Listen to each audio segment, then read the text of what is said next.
Welcome to the Obvious Podcast. This is episode number 86. My name is Sonny Macon. I'm the CEO at ABC Florida East Coast. And I'm Peter Daiga, President and CEO at ABC Florida East Coast. You are listening to the Obvious Podcast, where all opinions, or you're also watching this, maybe, hopefully, where all opinions expressed are our own unless we say otherwise. Love the show? Subscribe on any major podcast platform or watch us in action on YouTube. Follow the Obvious Podcast on Instagram, X, and Truth Social, and now on TikTok. All the links you need are in the show notes. And you can reach out to us anytime at theobvious@abceastflorida.com. And if you're enjoying the ride, help others find us by leaving a review wherever you listen. Happy Friday, Sonny. Happy Friday. You have reached, I hope you're listening to this sequentially, you have reached part 3 of our 3-episode series on communications. Right. So we talked about, we talked about to actually be able to spend, by the time this is over, 60 minutes kind of talking about communication, the importance of it and whatnot. So our first episode on communication, which was episode 84, was communication done well. 85 was communication done poorly. 86 is about a little bit more personal. I wanted to talk to you about your personal communication style, my style, how we communicate sort of organization with each other and then organizationally with our staff. Go ahead. And before we get into that, I do want to we talked a little bit about you got in the mail. We have available, as we do every year, a year in success. This particular page on the left here actually prints our mission, our values, and our code of ethics. Mm-hmm. So the last couple episodes and this one, we're going to talk about the value of having a unified mission. Yep. And why that helps in success and delivering on success, being having it shared and agreed to, and then avoiding conflicts of interest. And today we want to talk a little more personal, which we'll talk personal about communication style, if you will, but also its application, I think, to the organization and the 100%, because it has a huge impact on all of that, right? So people hasn't noticed. We have a different style. We have a different style. Right? Yes, we do. By the way, different styles can all be successful. Of course. I think, we didn't necessarily have one another to, lean on or count on before you came. And people that don't know, our leadership and our board deserves a lot of credit because for many, many years, we tried organically, to kind of develop that person. And it was really much of them that said, you have our support to actually go out and get somebody, and so that's how that started. And there will be some point in the future where I won't be here and you will. And so I think the point we want to talk about today is it's not that one is better than the other, and then talk a little bit more about how we take advantage of the complementarity, if you will, and how it's helped serve. I do want to say, if you're wondering about the impact of that on the show, I don't think Peter's going anywhere from the show. He might be sitting in Costa Rica or some other exotic country. Well, that would be pretty cool, right? You'll be a part of the show for a long time.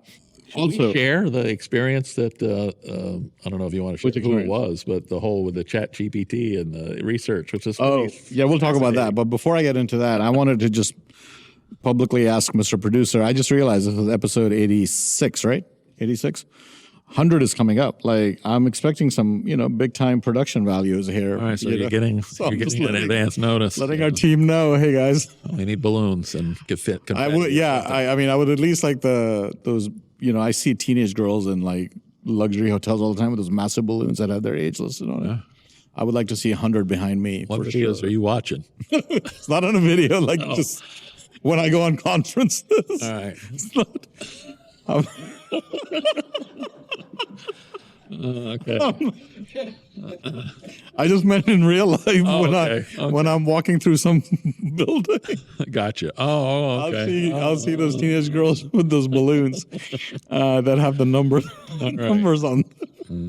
But I would love to have 100 behind us. But we'll figure it out. I'm sure the team will be hard at work to make this special.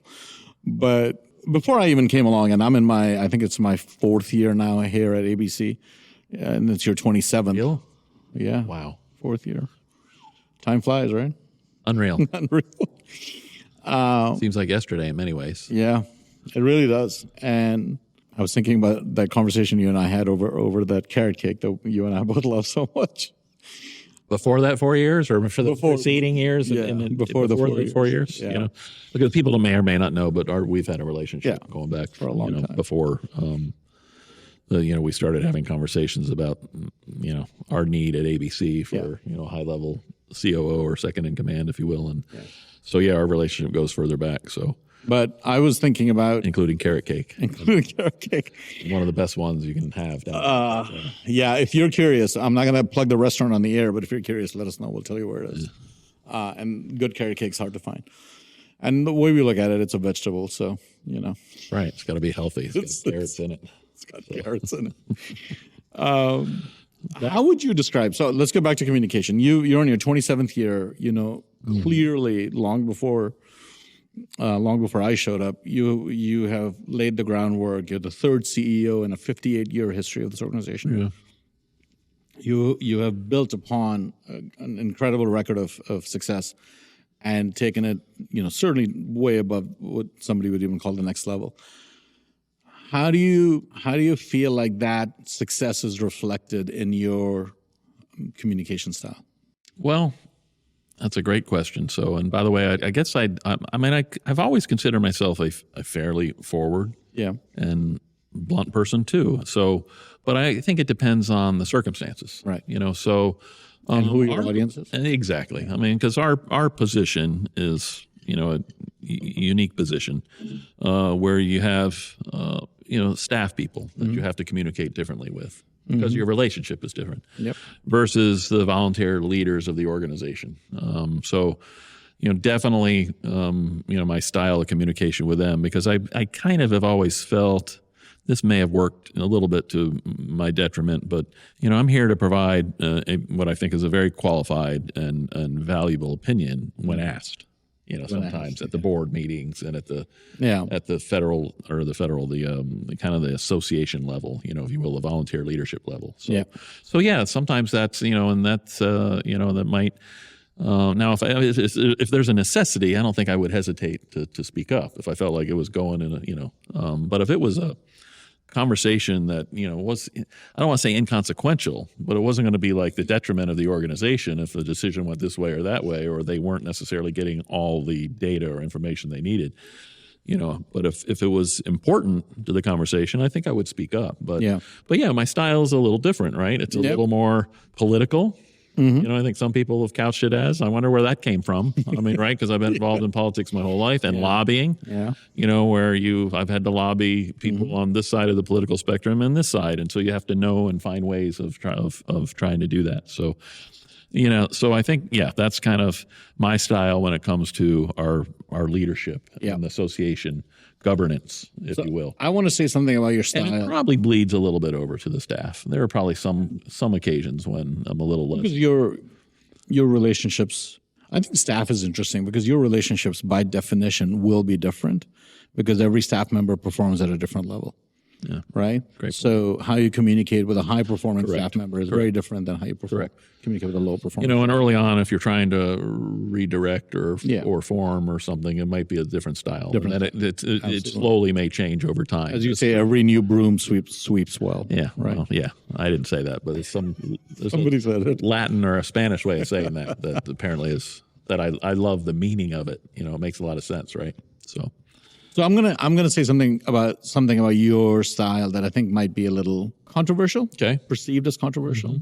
I think one of the things we love those kind of things on this show. So let's get it out there. Yeah, and this is gonna how when people ask other people in interviews, what's your greatest weakness? Oh, I'm a perfectionist. I work too much. It's those answers.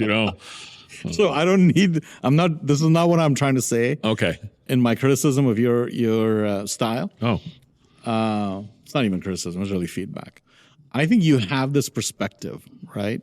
Because you've been here so long, and I think you have this perspective that I will let the success speak for itself. Yes. And I don't need to remind them that this is I mean, obviously it's a group effort, but it's really your leadership. I don't need to remind anybody that my leadership is responsible for this. I've had this conversation many times. You're right, and probably is to the detriment of the organization. And I don't really care. Probably me too, but I'm for sure. There's no probably to it. I'm certain that it probably has not worked to my advantage professionally. Yep. As much as if I was more of a toot your own horn, kind of guy. So, but no, you're spot on. In fact, I can think of, in a recent example within the last week, I was having a conversation with one of our volunteer leaders, and the question was, what did I want my legacy to be? And for me, I don't know, it's a little caught off guard because I don't really spend a lot of time thinking about my legacy. I put my best on the field. And I think it speaks for itself. It's in your mind, it's reflected, right? In your mind, you're like, look at my legacy. Look at everything that this organization has done since you became CEO. Yeah. And I feel like people don't capture it. People don't catch it, right? Yeah. And this is not an insult on people who don't catch it. It's not an insult on their intellect. It's just people are busy. People have limited bandwidth, and people have to be like. I tell my kids this all the time. Because my kids tend to be very one of them tends to be like very sheepish. And I'm like, hey, do you know what Toyota is? And she looks at me like I'm an idiot. She's like, yeah, I know what Toyota is. They make cars. And are they good cars? Of course. They're Japanese. They're good quality. Then why does Toyota keep advertising on TV, right? Everybody knows what Toyota is. It's probably a huge global brand. I could grab some random person in Africa and be like, do you know what Toyota is? But they keep advertising because they want to be top of mind. They want to remind you, hey, we're here. Yeah. We're great cars. We're good quality, whatever, right? Yeah. So I think that's something. Well, I'm Peter Dyga, and I've been president and CEO for 27 years. And we're doing pretty well at ABC Florida East Coast Chapter, ABC Cares Foundation. So anyway. And not just, so that's a great point. You just said 3 organizations where you're the CEO, I'm the COO. So it's the chapter, it's the foundation, and it's the institute, right? Institutes are our apprenticeship training platform, which is the largest in the state of Florida. But then think about within that, how much happens, right? Yeah. So within the chapter, like, we're landlords, we're publishers, we are workforce placement experts in the institute, we're recruiters, I mean, there's all these different roles. Have we done an episode yet on the recent agreement we've entered with this state organization? No, we have not done that. That'll have to be, it just makes me think of just the complexity, if you will. The complexity, Entered into we got time. We can talk about that if you want to get into that. Really entered into a, groundbreaking, I'm thinking for a better word or a better phrase, but for us and even for the state, I think, partnership, if you will, agreement. Absolutely. So with the Department of Juvenile Justice, it's formal now and signed and done deal. And we've got the instructor on payroll and cleared through, the background checks and whatnot. So we're super excited, and again, all boils down to why. Yeah.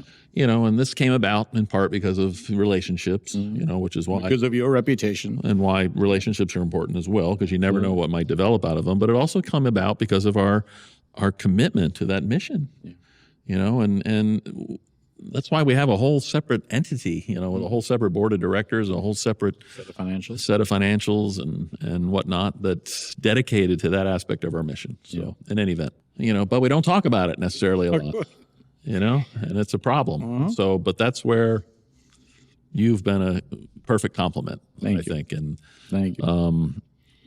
And some people have preferences for certain styles, but I guess the point we want to make today is we think both of them are necessary.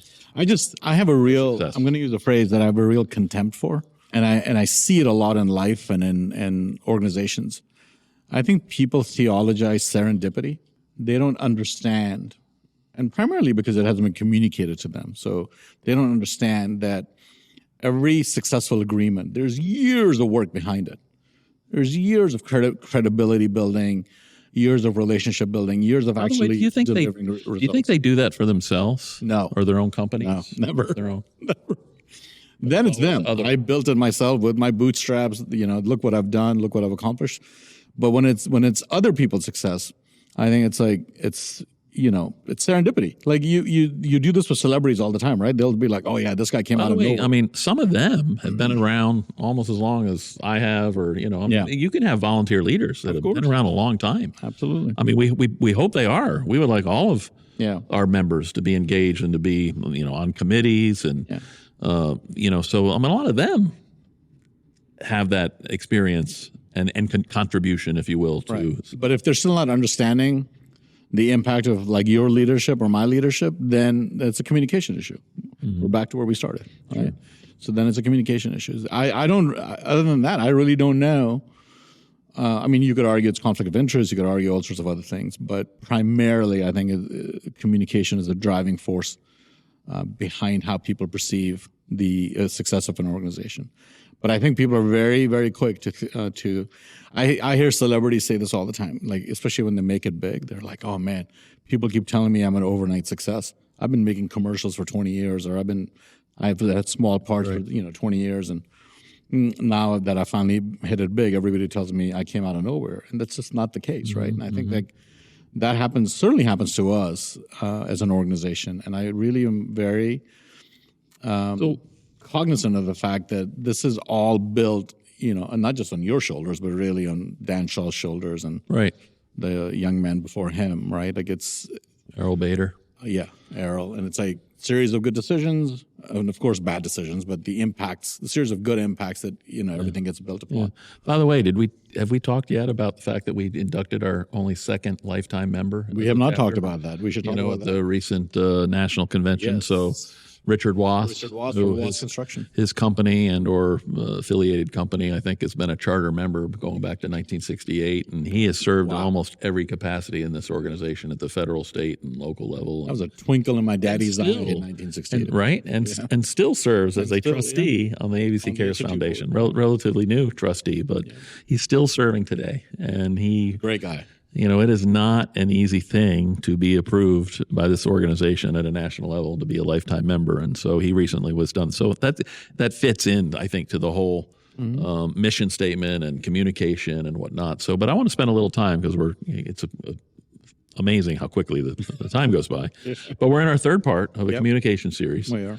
and talk a little bit about the value of being a little more direct when we're talking about and communicating the mission, the focus on the mission, the things that divert us from the mission, the conflicts of interest that might creep in to understanding of the mission, and in the way we communicate, because my leadership has lacked, I think, in a lot of that. And I would disagree with you on a little bit. I don't think it's lacked on it, but I think what happens is when I heard a professor say this in grad school.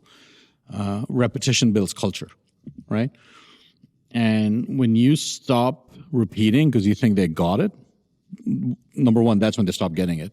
Right. But number two, I think there's a price to pay for the distraction that is caused by all these other things that are non-mission focused or based, or however you want to say it, right? Say that again? I think there's a price there's a cost of distraction, right? There's a price to pay. And I think that again. Repetition, right? I mean, that is a good point. That's a great point. There's an absolute cost to pay, and I think organizations pay a very heavy cost when they get distracted by conflicts of interest or leaders who somehow think all success is serendipity. And I think when you get away from that, I think you pay a price. So you have to constantly remind them why they're here. To constantly not just volunteer leadership, but also staff. Like, why are you here? That's a great point too. Right? You have to constantly remind staff why you're here. Yeah. And if you can't figure that, I mean, our mission, it's not just us talking about it. It's like literally on a sign behind me. It's in everything we publish. We talk, it's in if you look at if you were a volunteer leader, you would see it on the agenda. I mean, there is a constant reinforcement. And I think it's still lacking, even how much we reinforce it. It's still not enough. Yeah. I wonder how many people, if we asked, Would know what our staff yeah, who are volunteer leaders, if they could repeat it like we can. yeah. That's a Right. great question. Help our members win work and deliver that work safely, ethically, and profitably. Profitably. So, anyway, we hope you'll, again, you've gotten this year in success for 2025. And on the right side, we have, on the left side, we have our mission statement, again, printed, our values, our code of ethics, et cetera. So, we encourage you to take a look at it and help us communicate and drive this mission every day, of every week, of every month, year after year. Year after year. So, Because but we anyway, are- hopefully with a little bit of an insight on communication styles and how they're complementary, I think. They're serving us well at the moment. And it's not that one is bad or one is good or one is preferable or one is not preferable. It's actually, I think you need a little bit of balance of both at different times and different circumstances. So anyway. And all of it is connected to the mission. So if you are pursuing, and staff and leaders and volunteers, if you're pursuing the mission, you know, I see it all the time at like our EIC events or at our GC showcase, like, you know, the steel-eyed determination with which we're sort of look at the projects we built. Like, you know, I remember talking to somebody about the racetrack around the Hard Rock and all the engineering that took place under the track because the amount of plumbing that was involved was insane. Right. And the thresholds, you know, The thresholds and for so, that racetrack as opposed to a street that you and I drive on. Exactly. How it differs. And completely different experience, right? So again, mission, and that's, you know, styles, you know, style over substance, guys. I mean, that's really at the end of the day. Pay attention to the substance. Yes, style matters, but if the results aren't there, it's irrelevant. what would you say to somebody that might say, are you saying the ends justify the means? I am definitely not saying the ends justify the means, but I think you can have a balance where you can kind of pay attention to, again, if you understand the mission, you can define what success is. And if you understand that, I think you will not get hung up on things that are irrelevant in the long term. Yeah, maybe we could do a whole show on that. Yeah, we could. We should do it. We should do an episode on do the ends justify the means. Yeah.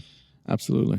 All right, but we're out of time, and Mr. Producer is kind of like telling us to wrap it up. So thank you for joining us and for listening. We will be back next Friday with a whole new episode. And for comments, we ask you to send us an email at theobvious@abceastflorida.com. Until next Friday, ciao. Take care.